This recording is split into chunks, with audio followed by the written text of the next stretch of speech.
Thank thank thank you sir.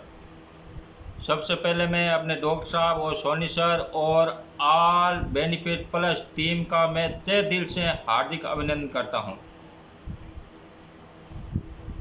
मैं ये सबक स्टार्ट करने से पहले 4 लाइनों के साथ शुरू करना चाहता हूं। रात सुबह का इंतज़ार नहीं करती, रात सुबह का इंतज़ार नहीं करती, खुशबू मौसम का इंतज़ार नहीं करती। जो भी खुशी मिले उसका आनंद लिया करो, जो भी खुशी मिले उसका आनंद लिया करो, क्योंकि ज़िंदगी वक्त का इंतज़ार नहीं करती, कि ज़िंदगी किसी का वक्त का इंतज़ार नहीं करती। आज मैं आपको जो बताने जा रहा हूँ, शायद आप कई लोगों ने सुना भी होगा, नहीं सुना तो भी सुन लेंगे, और बाकी लोग मैं ये नहीं कह सकता हूँ, बहुतों को पता भी होगा। आज मैं वो इतिहास बताने जा रहा हूँ, जिस सिस्टम में हम काम कर रहे हैं उसका हमारे को इतिहास भी पता होना चाहिए। ये कब स्टार्ट हुआ, किसने किया और क्यों हुआ। मैंने जब रात को पढ़ रहा था तो ये पता चला कि हम कई जगह सुनते हैं कि ये इस बिज़नेस के लिए पागल होना पड़ता है। मैं ये सोचा पागल क्यों होना पड़ता है, क्यों इस सिस्टम को शुरू करने वाले ही पागल थे, इसलिए पागल होना पड़ता है। दूसरा, इस सिस्टम में ये बताया गया है कि ये ईमानदारी का सिस्टम है, तो इसमें जिन्होंने शुरू किया वो ईमानदार थे। तीसरा, इसमें ये बताया जाता है कि ये बहुत ही कठिन और सॉफ्ट वर्क है, हार्ड वर्क, सॉफ्ट वर्क के साथ साथ हार्ड वर्क भी है, क्योंकि इसको जो इसकी स्थापना करने वाले ही शख्स थे वो हार्ड वर्क थे। तो मैं नेटवर्क मार्केटिंग कब से, कैसे और क्यों फैला, इसका मैं आपको इतिहास की जानकारी देना चाहता हूं, जो सभी स्वीकार करें। नेटवर्क मार्केटिंग स्थापना और सिस्टम दुनिया भर में फैलने का श्रेय दो ही आदमियों ने इसका स्थापना की है, जो दोनों आदमी अमेरिका से थे।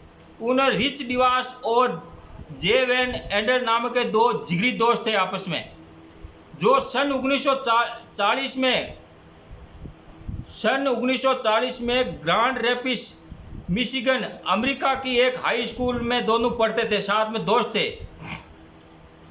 और एक दिन वो दोनों दोस्त क्या फौज में भर्ती हो गए।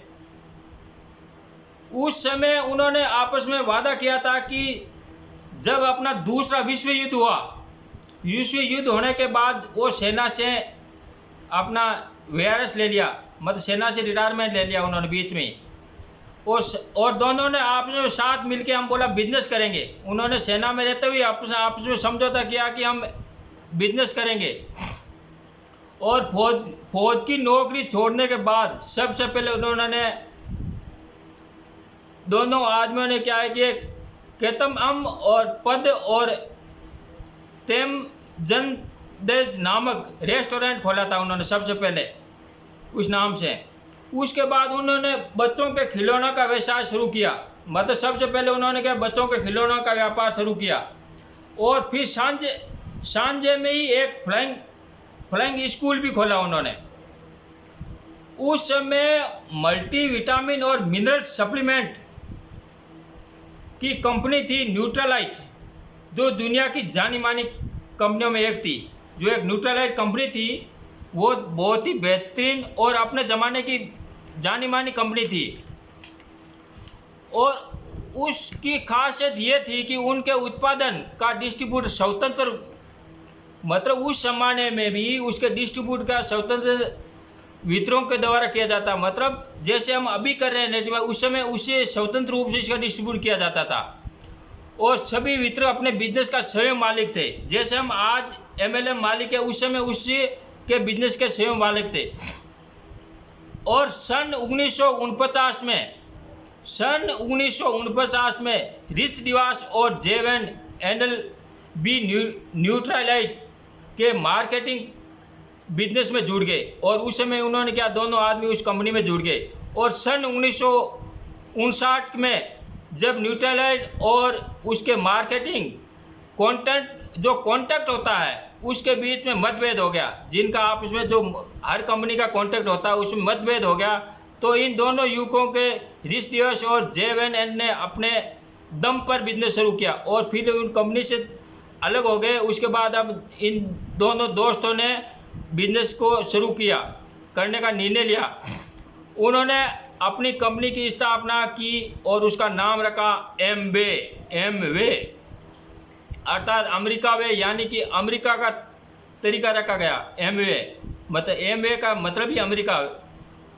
उन्होंने इस अमेरिका बिजनेस प्रणाली का अपना उन्होंने न्यूट्रलाइज में सीखी थी, जो उन्होंने उस समय बिजनेस में जो सिखलाई ली थी, उसको पारंग में रिच एंड एंडल के पास न तो कोई ऑफिस था, उस जमाने में उसके पास कोई ऑफिस नहीं था, और न ही उनके पास कोई प्रोडक्ट था, और उनके पास मात्र एक चीज थी, दम था, और नया और अनोखा और आकर्षक बिजनेस फार्मूला था जो उन्होंने सिखलाई ली थी। उसका उनको अनुभव था, जिसकी क्षमता वे जान चुके, उसकी मतलब जो इसकी क्षमता थी, उसको चीज़ को वो पहचान चुके थे, इसके अंदर पावर क्या है।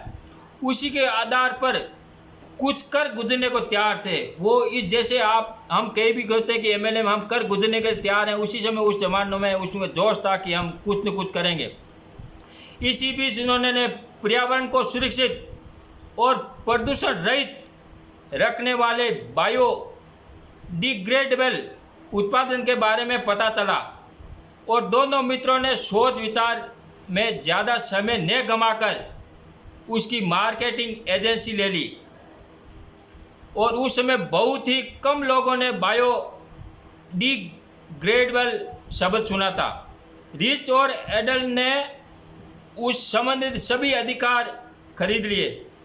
उस कंपनी से जो भी अधिकार थे इन्होंने अपने हाथ में ले लिए और अपना बिजनेस आरंभ कर दिया।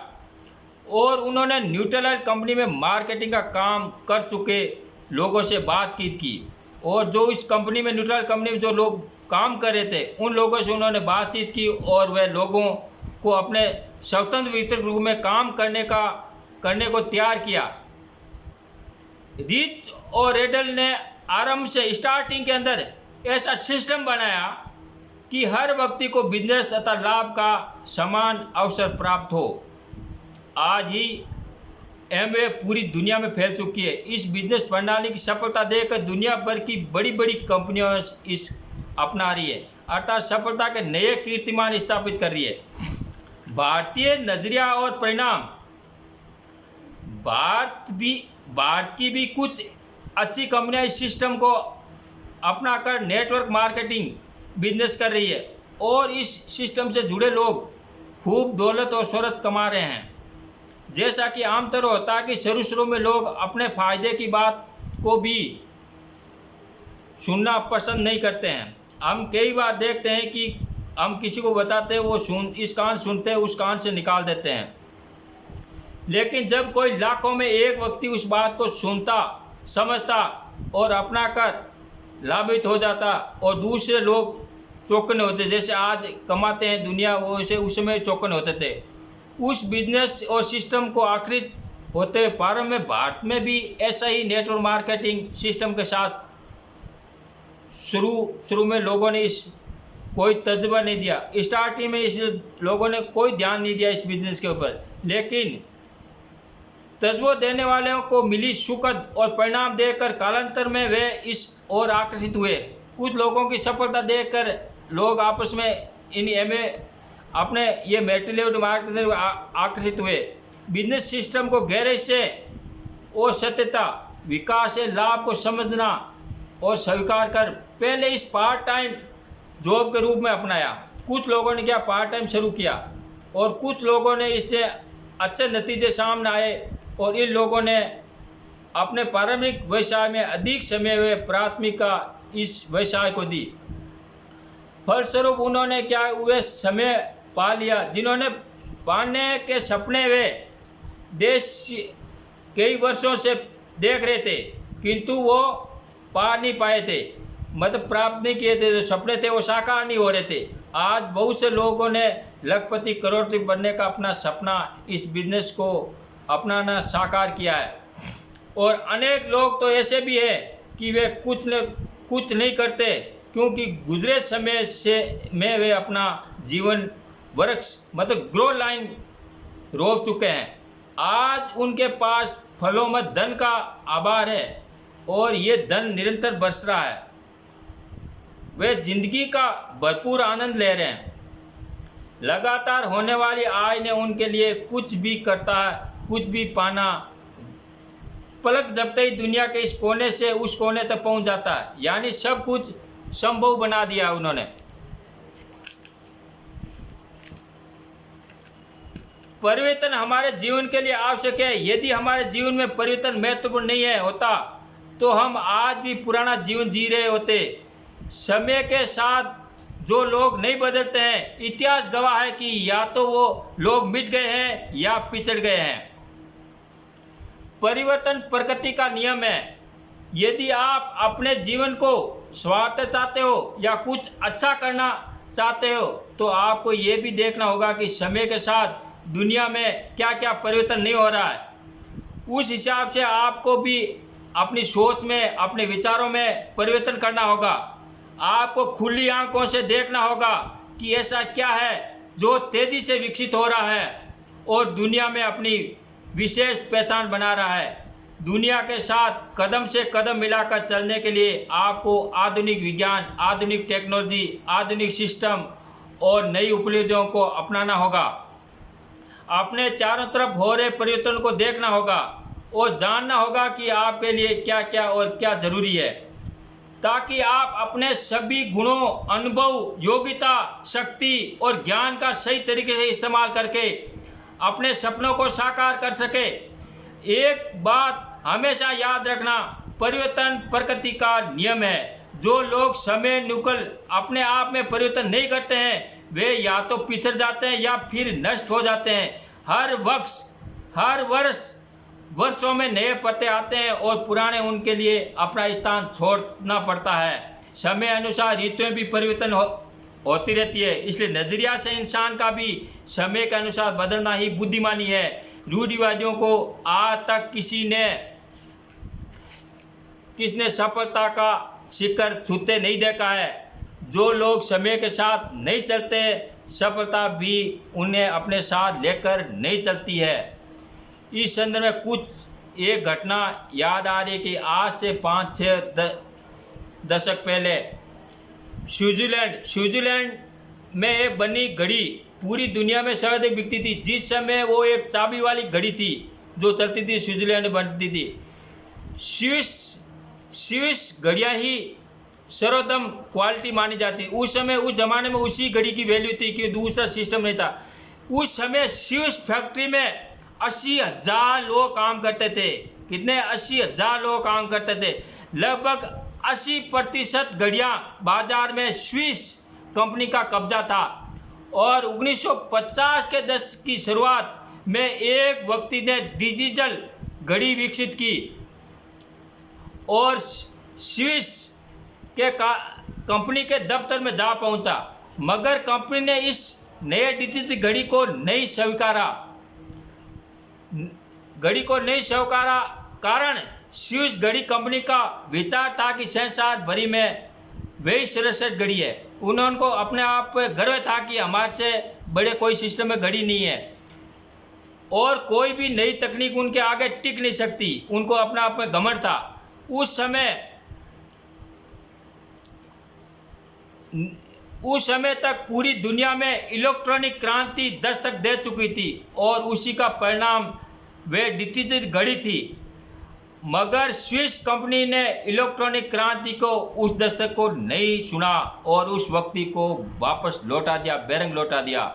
और वह व्यक्ति एक अन्य घड़ी निर्माता कंपनी सिको कंपनी का नाम सुना होगा आपने, उसके पास पहुंचा और सिको ने उसे हाथों हाथ लिया और एक से एक नई घड़ियां और सस्ती रेंज की घड़ियां बाजार में उतार दी। और आज आप देख ही रहोगे घड़ी बाजार में इस परिवर्तन को आज 80% डिजिटल घड़ियां ही मार्केट में बिकती है। चाबी वाली घड़ियों का जमाना पुराना हो चुका, लग चुका है। आज स्थिति ये कि जो स्विस घड़ियां कंपनी बनाती थी उसमें 10 से 15 हज़ार कर्मचारी ही कार्य करते हैं। शेष बेरोजगार हो गए हैं। इसमें सिद्ध होता है कि जो समय के साथ नहीं बदलता, समय उनकी बलि लेता ही लेता है। इसलिए व्यक्ति को समय के साथ साथ बदलना चाहिए। एक सफल नेट मार्केटिंग मार्केटिंग नेटवर्क का कहना है कि दुनिया का प्रत्येक व्यक्ति नेटवर्क मार्केटिंग बिजनेस करेगा, जो नहीं करेगा वह पछताएगा। इसके साथ ही मैं आपको ये 2 लाइन सुनाना चाहता हूँ कि समय और शब्द दोनों का उपयोग लापरवाही से ना करें। समय और शब्द दोनों का उपयोग लापरवाही से ना करें, क्योंकि ये दोनों ना दोबारा आते हैं और ना ही मौका देते हैं। Thank you sir.